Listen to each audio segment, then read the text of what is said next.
बिस्मिल्लाहिर्रहमानिर्रहीम। अस्सलामुअलैकुम।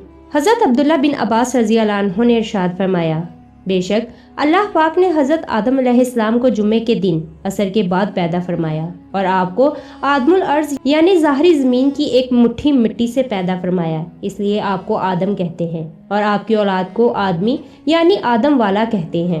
हज़रत आदम अलैहिस्सलाम का मुबारक खमीर जिस मिट्टी से तैयार हुआ, इससे बच जाने वाली मिट्टी शरीफ से खजूर का दरख्त बनाया गया, जैसा कि हज़रत मौला अली शेर खुदा बयान करते हैं कि हजूर पाक सल्लल्लाहु अलैहि वसल्लम ने इरशाद फरमाया, खजूर का एहतराम करो क्योंकि ये तुम्हारे वालिद हज़रत आदम अलैहिस्सलाम की बची हुई मिट्टी से पैदा की गई है। और एक रवायत में है कि खजूर, अनार और अंगूर को हज़रत आदम अलैहिस्सलाम की बची हुई मिट्टी से पैदा किया गया है। हज़रत आदम अलैहिस्सलाम को बगैर माँ बाप के मिट्टी से पैदा फरमाया है। आपकी पैदाइश का वाक़या कुछ यूँ है कि अल्लाह पाक ने हज़रत जिब्राईल अलैहिस्सलाम को हुक्म दिया कि ज़मीन से एक मुट्ठी मिट्टी उठा कर लाओ। हज़रत जिब्राईल अलैहिस्सलाम ने ज़मीन से मिट्टी उठानी चाहिए तो ज़मीन ने इसका सबब पूछा। आपने सारा वाक़या बयान किया। इस पर ज़मीन कहने लगी, मैं खुदा की पनाह चाहती हूँ इस बात से कि मुझसे कुछ कम किया जाए या मेरी कोई चीज़ ख़राब की जाए। हज़रत जिब्राईल अलैहिस्सलाम मिट्टी दिए बगैर वापस लौट आए और अर्ज़ की कि ऐ मेरे रब, ज़मीन ने तेरी पनाह मांगी तो मैंने तेरे पाक नाम और तेरी इज़्ज़त का अदब करते हुए वापस आ गया और उसे पनाह दे दी। फिर अल्लाह पाक ने हज़रत मीकाईल अलैहिस्सलाम को भेजा तो उन्होंने भी उसे पनाह दे दी और बारगाह इलाही में वही अर्ज़ की जो हज़रत जिब्राईल अलैहिस्सलाम ने की थी। फिर अल्लाह पाक ने हज़रत इसराफील अलैहिस्सलाम को भेजा तो वो भी इसी तरह वापस आ गए। फिर हज़रत इज़राइल अलैहिस्सलाम को भेजा।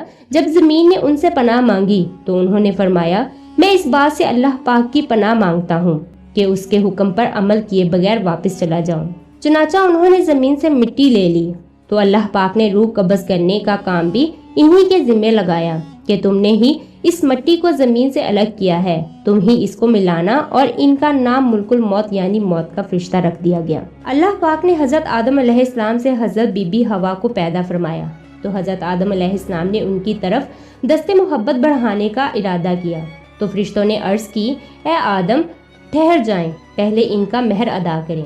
आप अलैहिस्सलाम ने फरमाया, इनका महर क्या है? फरिश्तों ने अर्ज़ की कि इनका ये महर है कि आप हमारे सरदार हज़रत मोहम्मद सल्लल्लाहु अलैहि वसल्लम पर 3 या 10 मरतबा दुरूद पाक पढ़ें। चुनाचा आप अलैहिस्सलाम ने दुरूद पाक पढ़ा और फरिश्तों की गवाही से आप अलैहिस्सलाम का हज़रत बीबी हवा रज़ी अल्लाह अन्हा से निकाह हो गया। इससे मालूम हुआ कि नबी करीम सल्लल्लाहु अलैहि वसल्लम हर मौजूदा चीज़ के लिए वसीला है, यहाँ तक कि अपने वालिद हज़रत आदम अलैहिस्सलाम का भी वसीला है। हज़रत आदम अलैहिस्सलाम ने 960 बरस की ज़िंदगी पाई, जबकि हज़रत आदम अलैहिस्सलाम की ज़िंदगी 1000 साल की थी, क्योंकि जब हज़रत आदम अलैहिस्सलाम जन्नत में थे तो अल्लाह ताला ने हज़रत आदम अलैहिस्सलाम को उनकी तमाम औलाद जिनको नबूवत मिलनी थी, इनकी शख्सियत और इनकी उम्र हज़रत आदम अलैहिस्सलाम के सामने वाज़िया कर दी। आपने जब हज़रत दाऊद अलैहिस्सलाम की उम्र को 60 साल देखा तो अल्लाह ताला से कहने लगे, ए अल्लाह मेरी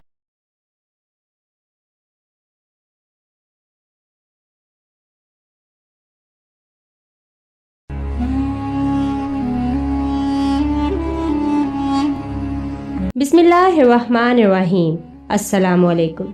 हज़रत अब्दुल्ला बिन अब्बास रज़ी अल्लाह अन्हु ने इरशाद फरमाया, बेशक अल्लाह पाक ने हज़रत आदम अलैहिस्सलाम को जुम्मे के दिन असर के बाद पैदा फरमाया और आपको आदमुल अर्ज़ यानी ज़ाहरी ज़मीन की एक मुट्ठी मिट्टी से पैदा फरमाया, इसलिए आपको आदम कहते हैं और आपकी औलाद को आदमी यानी आदम वाला कहते हैं। हज़रत आदम अलैहिस्सलाम का मुबारक खमीर जिस मिट्टी से तैयार हुआ, इससे बच जाने वाली मिट्टी शरीफ से खजूर का दरख्त बनाया गया, जैसा कि हज़रत मौला अली शेर खुदा बयान करते हैं कि हजूर पाक सल्लल्लाहु अलैहि वसल्लम ने इरशाद फरमाया, खजूर का एहतराम करो क्योंकि ये तुम्हारे वालिद हज़रत आदम अलैहिस्सलाम की बची हुई मिट्टी से पैदा की गई है। और एक रवायत में है कि खजूर, अनार और अंगूर को हज़रत आदम अलैहिस्सलाम की बची हुई मिट्टी से पैदा किया गया है। हज़रत आदम अलैहिस्सलाम को बगैर माँ बाप के मिट्टी से पैदा फरमाया है। आपकी पैदाइश का वाक़या कुछ यूँ है कि अल्लाह पाक ने हज़रत जिब्राईल अलैहिस्सलाम को हुक्म दिया कि ज़मीन से एक मुट्ठी मिट्टी उठा कर लाओ।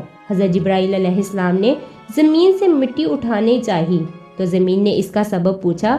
आपने सारा वाक़या बयान किया। इस पर ज़मीन कहने लगी, मैं खुदा की पनाह चाहती हूँ اس بات سے کہ مجھ سے کچھ کم کیا جائے یا میری کوئی چیز خراب کی جائے۔